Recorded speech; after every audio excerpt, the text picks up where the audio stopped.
target audience for our workshops varies a little bit. So it sounds like it could be staff, but it also could be leaders. Did you want to talk about the different workshops that we have and who they engage around, who we engage in them?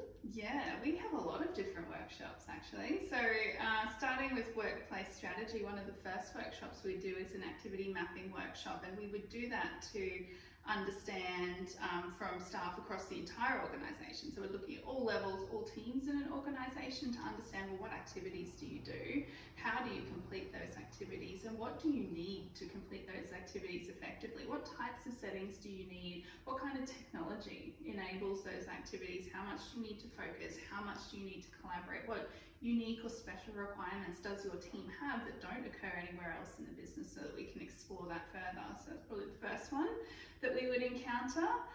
We would look to do a visioning workshop, and this would typically be with sort of your leaders, your senior executives, your managers, sort of more of a top tier of the organisation, and that's to establish drivers for the project. And without those drivers, it's kind of like steering a ship in the night.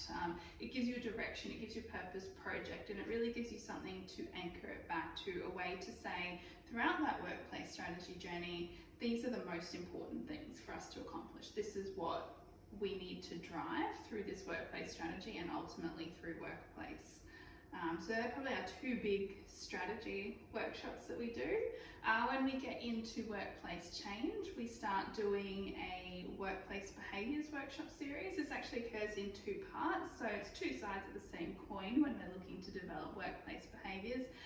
But we do an initial workshop to establish protocols, and that's agreeing, well, what do we and do we not do in each of these spaces? And we do a lot of these workshops, and we do them with as many people as we can possibly reach in an organisation, because we want the broadest consensus possible around how we're going to operate in this space. So when we're going through each of those settings, each of those sort of spaces in that office, and saying, what do we agree in terms of how we work here, we want to know that we've engaged as many people as possible.